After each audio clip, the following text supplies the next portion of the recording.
जो लोग ऐसे बैठे हैं जिनको मैं दिखाई नहीं देती हूँ, वो कृपया सामने आके बैठ जाएं आराम से। जगह काफ़ी है आज, और पार हो जाए। कोई भी बीच में उठ के न जाए। जिनको जाना है चले जाएं। ये ज़बरदस्ती से होने नहीं वाला, बड़ी मेहनत की चीज़ है। और ऊपर से आप ज़बरदस्ती करें। कोई अगर आदमी कहे कि मैं मगर के पीठ पे बैठा रहता हूँ तो उसको नाव में कैसा खींचा जाएगा। इसलिए कोई पे ज़बरदस्ती नहीं हो सकती। समझदारी से ये मांगना होता है।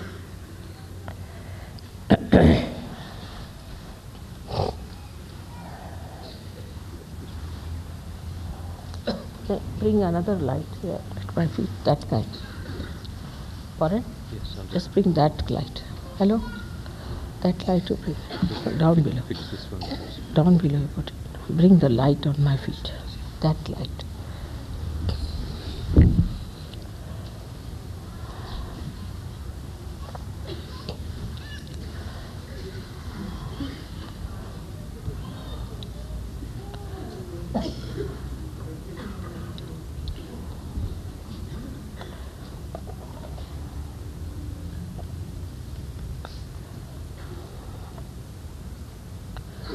हाँ, अब आपको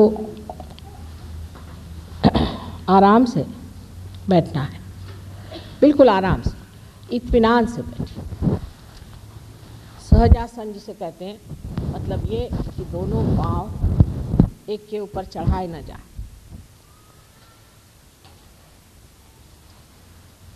और इस तरह से बैठा जाए कि कोई भी शरीर का बोझा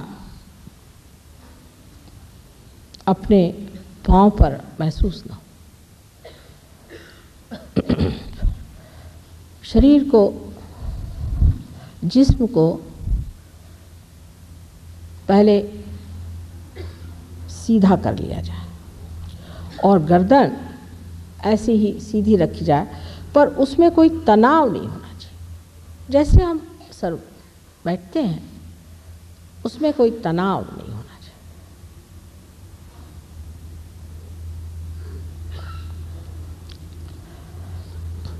अब दोनों हाथ इस तरह से आप अपनी गोद में आराम से रख लीजिए। जैसे मैंने कल बताया था, ये 5, 6 और 7 चक्र हमारे ईड़ा नाड़ी के हैं, जो हमारी इच्छा शक्ति है। और ये 5, 6 और 7 ये चक्र हमारी पिंगला नाड़ी के हैं, जो हमारी कार्य शक्ति है। दोनों के मेल से जो तैयार होते हैं वो हैं चक्र, और इनके बीच जो नाड़ी दौड़ती है वो सुषुम्ना नाड़ी है।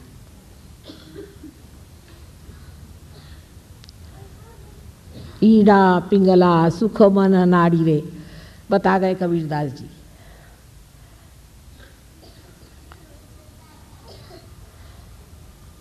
अब इन दोनों हाथों में एक हाथ जो है वो इच्छा शक्ति का है, इसलिए आप मेरे और करे हुए, और दूसरा हाथ जो है वो क्रिया शक्ति का है, इसलिए उसको हम इस्तेमाल करेंगे और जानेंगे कि कुंडलिनी का जागरण कैसे करना चाहिए। क्योंकि कुंडलिनी तो जागृत हो भी जाएगी, लेकिन जैसा मैंने कहा था कि एक छोटी सी उसकी शक्ति, एक केश मात्र ब्रह्मनाड़ी में से निकल करके और ब्रह्मरंध्र को छेदती है। तो ज़रूरी है कि उसके आधार के लिए और भी नाड़ियाँ उठाई जाएं, और कभी कभी वो नाड़ी भी फिसल के गिर जाती है, उसको फिर भी चढ़ाना पड़ता है। यही सहयोग के बाद एक कार्य ज़रूरी करना पड़ता है। इसलिए हालांकि आपको आत्म साक्षात्कार घटित हो जाएगा, लेकिन उसको व्यवस्थित रूप से एक वृक्ष बनाने के लिए आपको जानना पड़ेगा कि कुंडलिनी क्यों गिर जाती है, कुंडलिनी में कौन सा दोष आता है,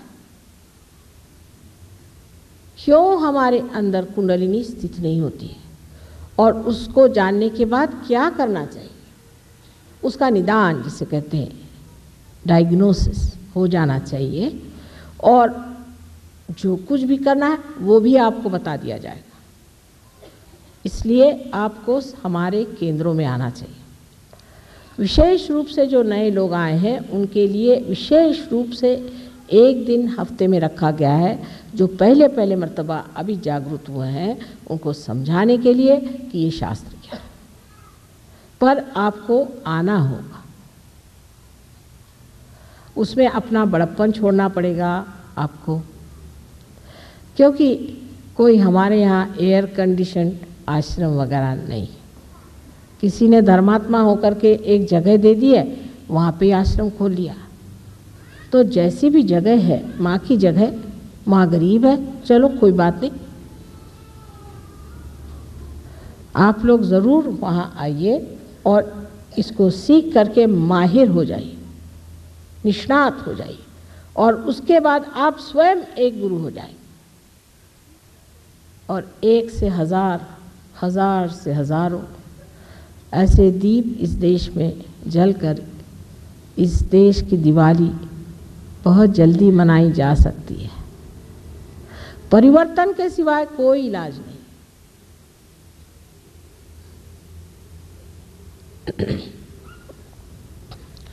अब आप इस हाथ को, जैसे मैं बताऊंगी बाद में, अपने हृदय पे रखना होगा। इसको दाहिना हाथ हिंदी में कहते हैं, व्हाट डू यू से इन पंजाबी? आई डोंट, पंजाबी में सज्जा हाथ, सज्जा हाथ इज अ बेटर वर्ड। सज्जा हाथ ये कार्य शक्ति करता है। मैंने पहले पंजाबी जानती थी, अब भूल गई। सज्जा, सज्जे हाथ को आपको इस्तेमाल करना है, और लेफ्ट हैंड जो है पूरी समय इसी तरह से रखना है, और पूरा काम भी लेफ्ट साइड में ही करने का है। बस इतना याद रखें। पहले हृदय में हाथ रखना हाथ,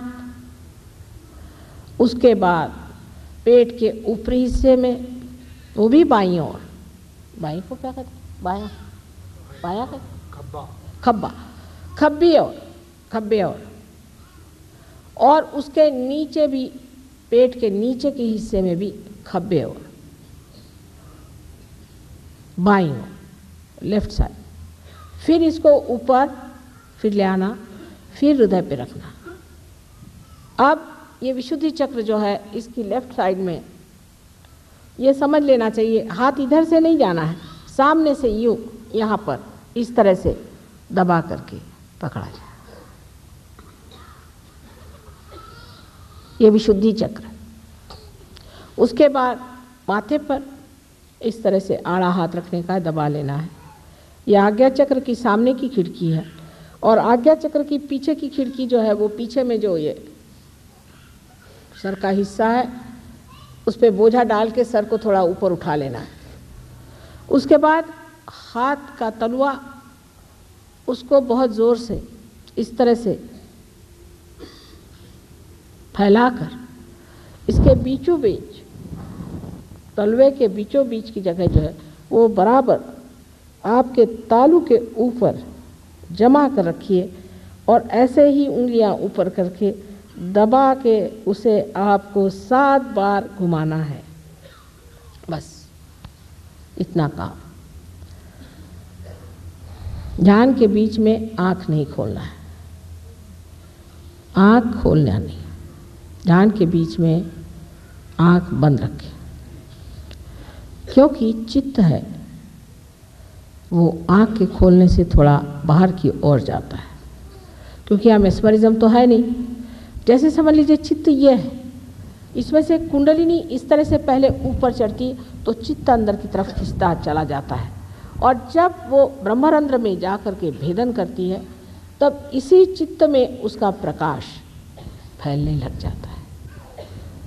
लेकिन ब्रह्मरंध्र के ऊपर सदाशिव का स्थान माना जाता है, परमात्मा का स्थान, निराकार का स्थान माना जाता है।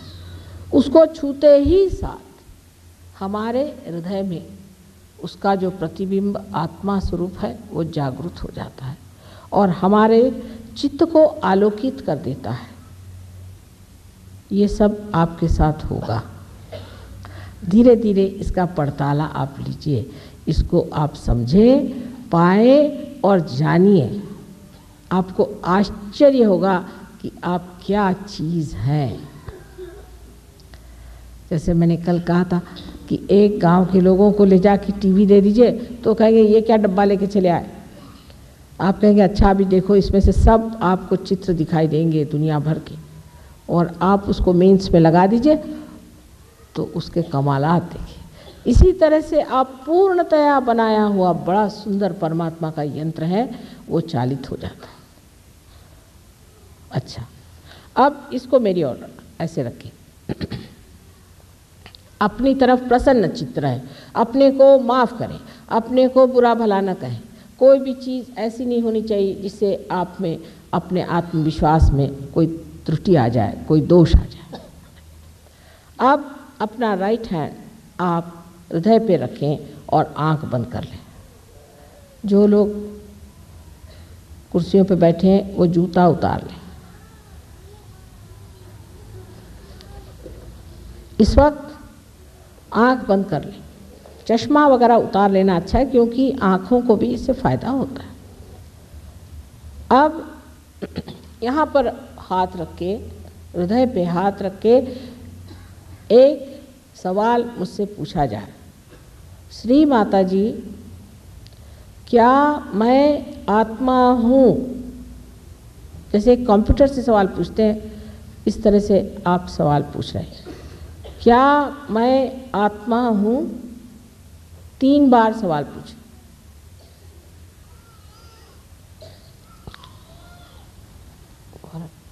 Put a candle there. Candle.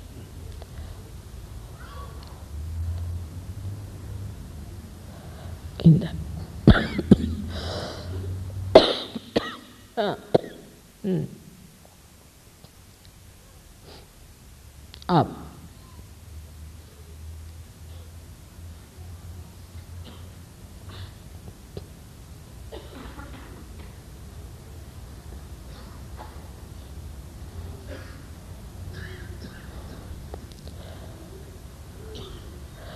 अब दूसरा सवाल इसी के साथ जुटा हुआ है। अगर आप आत्मा हैं तो आप स्वयं के गुरु भी हैं। तो इस खब्बे हाथ को,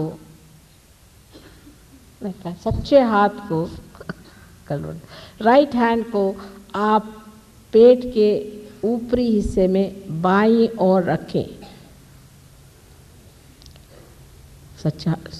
सज्जा हाथ।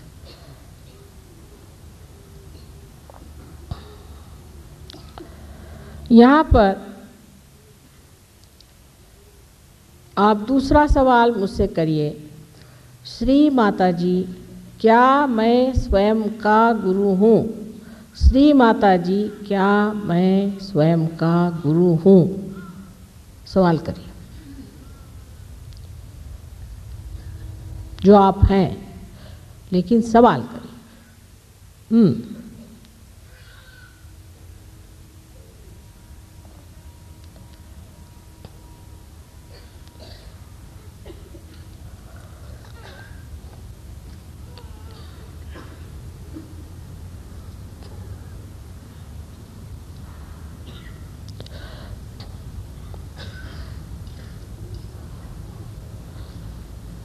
अब इस हाथ को आप पेट के निचले हिस्से में बाईं ओर रखें दबाकर। और सवाल तो नहीं, पर यहाँ आपकी स्वतंत्रता को मैं स्वीकार्य करके कहती हूँ कि इस चक्र पे आपको कहना होगा कि श्री माता जी मुझे आप शुद्ध विद्या दीजिए। ये चक्र परमात्मा के कायदा कानून और उनके सारे टेक्निक का केंद्र है। वो सब ज्ञान शुद्ध विद्या कहलाता है। इसलिए कृपया आप लोग नम्रतापूर्वक 6 मर्तबा कहिए, क्योंकि यहाँ 6 पंखुड़ियाँ हैं स्वादिष्ठान चक्र की। श्री माता जी मुझे आप कृपया शुद्ध विद्या दीजिए, क्योंकि ज़बरदस्ती नहीं हो सकती।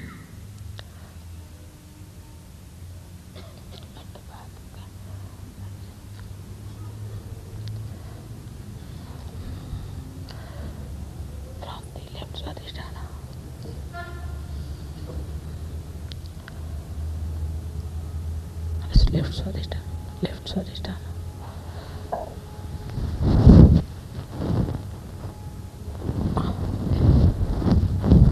अब आप इस हाथ को, राइट हैंड को दाहिने हाथ को उठा करके पेट के ऊपरी हिस्से में बाईं ओर रखें। यहाँ पर गुरु तत्व का चक्र है जहाँ आपको विराजना है। कुंडलिनी का जागरण शुरू होने पर भी अगर ये चक्र खुल न जाए तो कुंडलिनी आगे बढ़ नहीं सकती, अग्रसर नहीं हो सकती। इसलिए यहाँ पर आपको पूर्ण विश्वास के साथ ये कहना चाहिए, श्री माता जी मैं स्वयं का गुरु हूँ। माँ मैं स्वयं का गुरु हूँ। ये 10 मर्तबा कहना होगा, क्योंकि 10 गुरु तत्व हैं।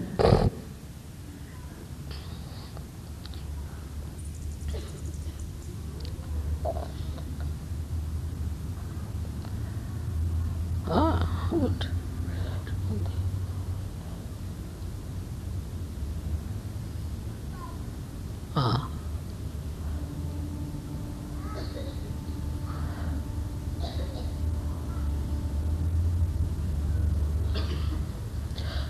अब इस राइट हैंड को आप उठा करके और अपने हृदय पे रखें।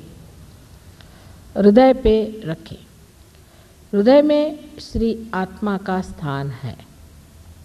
यहाँ पूर्ण विश्वास के साथ आप कहिए, श्री माता जी मैं आत्मा हूँ। श्री माता जी मैं केवल आत्मा हूँ। 12 मर्तबा कहिए, श्री माता जी मैं केवल आत्मा हूँ। पूर्ण विश्वास के साथ। ये महान सत्य है कि आप आत्मा हैं।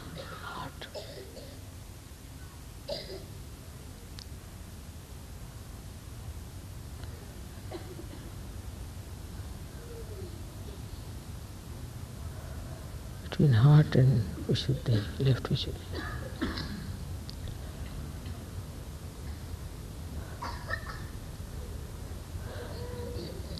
मैंने पहले भी कहा था कि परमात्मा प्रेम, करुणा और आनंद के सागर हैं, लेकिन सबसे अधिक वो क्षमा के सागर हैं। इसलिए हम ऐसी कोई सी भी गलती नहीं कर सकते जो वो अपने उदार हृदय से हमारी क्षमा न करते। उनके क्षमा की शक्ति पर पूर्ण विश्वास रखें और आप अपना दाहिना हाथ कंधा और सर के बीच में जो त्रिकोण है उस कोण पर जोर से दबाकर पकड़िए, जैसे मैंने दिखाया था। और यहाँ पर पूर्ण विश्वास के साथ कहिए, श्री माता जी मैं बिल्कुल निर्दोष हूँ। Mother I am not guilty. मैं बिल्कुल निर्दोष निर्मल हूँ। पूर्ण विश्वास के साथ 16 मर्तबा कहिए। ये श्री कृष्ण का चक्र है।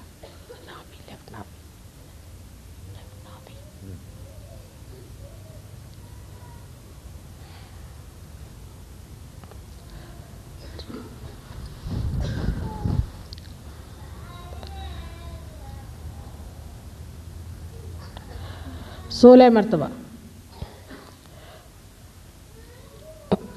पूर्ण हृदय से अब आपको कहना है, अपना हाथ अपने कपाल पर, माथे पर आड़ा रख के दोनों तरफ से दबाइए और पूर्ण हृदय से, कितनी मर्तबा सो बात नहीं, ये कहिए कि माँ मैंने सबको क्षमा कर दिया, सबको मैंने क्षमा कर दिया। अब इसको गिनते नहीं बैठिएगा, माँ मैंने सबको क्षमा कर दिया। सर के ऊपर नहीं, मैंने कहा कपाल पर, जहाँ हम बिंदी लगाते हैं, जहाँ हम बिंदी लगाते हैं, माँ मैंने सबको क्षमा कर दिया। ये कहते वक्त आपको गिनने की ज़रूरत नहीं। दूसरी बात यह है कि ये सबसे सरल का कहना। ऐसे तो हम किसी को भी क्षमा करें या न करें, कुछ करते तो है नहीं, लेकिन अगर इस भ्रम में रहे कि हमने क्षमा नहीं करी तो हम दूसरों के हाथ बिक जाते। इसलिए कृपया कहिए कि माँ मैंने सबको क्षमा कर दिया। पूर्ण हृदय से कह दें। अब आपका हाथ आप पीछे की ओर सर पे ले जाएं, सर के ऊपर नहीं, पीछे, जिस पर थोड़ा बोझा देकर सर को ऊपर उठा लें। यहाँ पर आपको अपने समाधान के लिए ये कहना चाहिए कि अगर प्रभु मुझसे कोई गलती हो गई हो तो आप क्षमा कर दीजिए, कृपया मुझे आप क्षमा कर दीजिए। पर किसी तरह से भी अपने दोष देखने की ज़रूरत नहीं या अपने को किसी तरह से गिराने की ज़रूरत नहीं। मुझे प्रभु आप क्षमा कर दीजिए अगर मुझसे कोई गलती हो गई हो, इस प्रकार कहना मात्र है। कृपया जानिए कि इसमें अपने को नीचे न गिराना।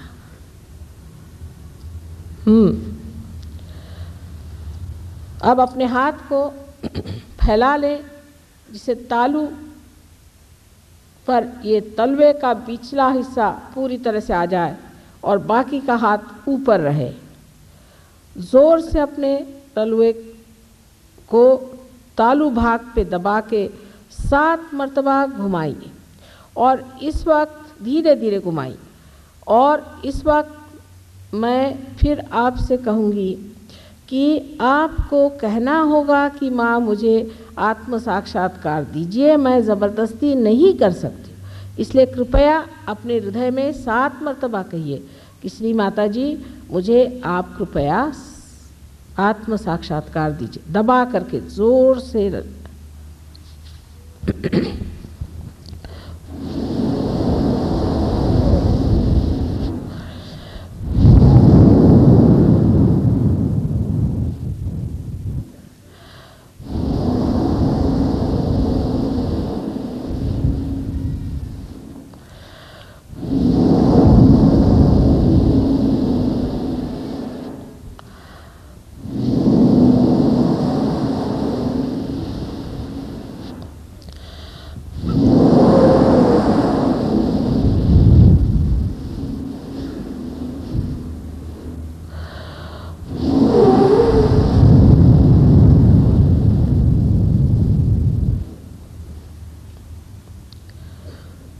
अब इस हाथ को नीचे ले लीजिए,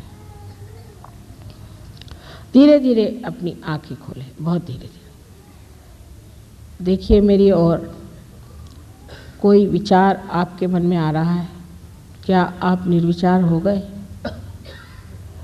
मेरी ओर कोई भी विचार न करते हुए क्या आप देख पाते हैं?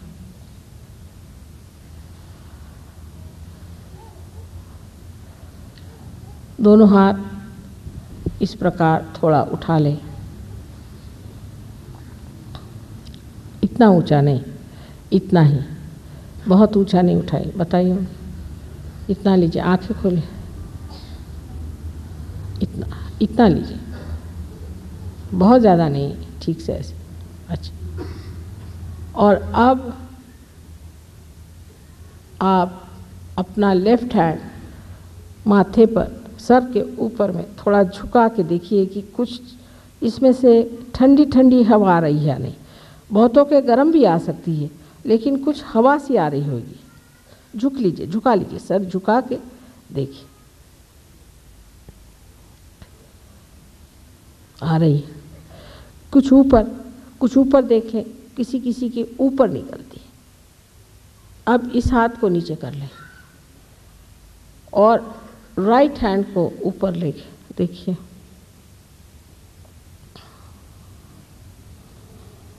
कि क्या यहाँ पर ठंडी ठंडी हवा आ रही।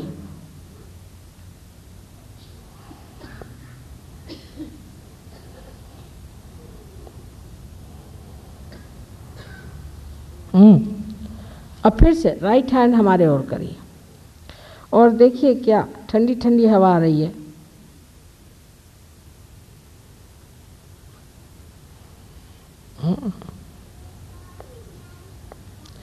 अब दोनों हाथ आकाश की ओर और गर्दन पीछे करके पूछिए कि क्या माँ ये ब्रह्म शक्ति है?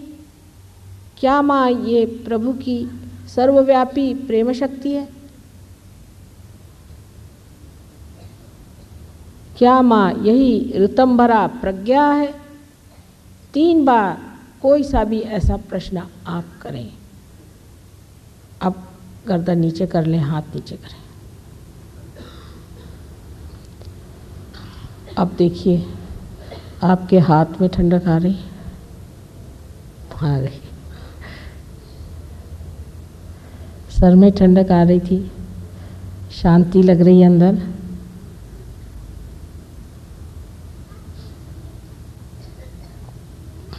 अब जिन लोगों के हाथ में या सर में ठंडक आई थी वो दोनों हाथ ऊपर करें। अरे सारी दिल्ली पार हो गई। खुश रहिए, खुश रहिए बेटा, खुश रहिए। अब कुछ लोगों के नहीं आए, कोई बात नहीं। इसका मतलब ये नहीं कि आपके अंदर दोष है। हो सकता है कि आप कल नहीं आए होंगे, हो सकता है थोड़ा सा और कुछ करना होगा, कोई बात नहीं। अब शांतिपूर्वक घर जाएं। किसी भी तरह की ज़्यादा बातचीत करने से ठीक नहीं होगा, क्योंकि आप विचारों पे उतर रही है। थोड़ा सा अपनी शांति को बनाए रखें, मौन में रहें और इसका मज़ा उठाएं। घर जा कर के अपने पर बंधन दें। मैं अभी सिखा देती हूँ कि माँ का कवच क्या होता है, वो सीख लीजिए। इस हाथ से अब आपकी शक्ति बह रही है, इस हाथ को यूँ कर लेना और इधर से उठा के इस तरह से, एक बार मैं दिखा दूँ फिर आप करिए। इस तरह से एक बार कवच चलता है। फिर से चलिए, 7 मरतबा करने से 3.5 पूरे चक्र। 1 और 2 सर पे से लीजिएगा और 3 और 4 और 5 और 6 और 7। ये तो आपने बंधन ले लिया। अब कुंडलिनी के जागरण के लिए ये जो हाथ है इसे इस तरह से सीधा चलाना चाहिए, लेफ्ट को, और राइट को उसको चारों तरफ लपेटते हुए चलना चाहिए। लेकिन इसका लपेटन जो है वो भी समझ लेना चाहिए कि ये हाथ सामने, नीचे, पीछे, आगे, इस तरह से जैसे घड़ी के कांटे घूमते हैं उस तरह से घूमना चाहिए, उल्टा नहीं। इस हाथ को मत घुमाइए, ये सीधा चलेगा। ये हाथ यूँ सीधा चलेगा और ये हाथ उसके साथ 3 मरतबा। पहली मरतबा हम जो हमारी पहली महाकाली की शक्ति है, इसे हम इच्छा शक्ति कैसे उसको बांधेंगे। दूसरे इसमें हम महासरस्वती की जो शक्ति, क्रिया शक्ति, उसे बांधेंगे। और तीसरे इसमें तीनों शक्तियों को बांधने के लिए 3 गांठ दे देंगे। धर्म की शक्ति पे तीनों को बांध देंगे। चलिए शुरू करें। हाथ जो हमारा लेफ्ट हैंड है उसकी ओर नज़र रहे, वो सीधा सीधा चढ़ता रहे। देखिए अब ये ऐसा ऊपर ऊपर जा रहा है। अब इस हाथ को ऊपर ले जाके और इसको अवगुंठन दे करके और इसको एक बार जोर से बांधिए। कुंडलिनी गिरी होगी तो भी उठ जाएगी। फिर से हाथ को देखते रहे। अब चलिए ऊपर में आइए। अब देखिए कितने जल्दी हाथ उठ गया। अब एक दूसरा अवगुंठन महासरस्वती के इसमें 2, अब तीसरा अवगुंठन, तीनों महाकाली, महालक्ष्मी, महासरस्वती, तीनों के अंदर 1। चलिए अब हाथ सर ऊपर में इस तरह से 1 और ये 2 और तीसरी नीर गार्ड जिसे कहते हैं, तो इस हाथ से यूं।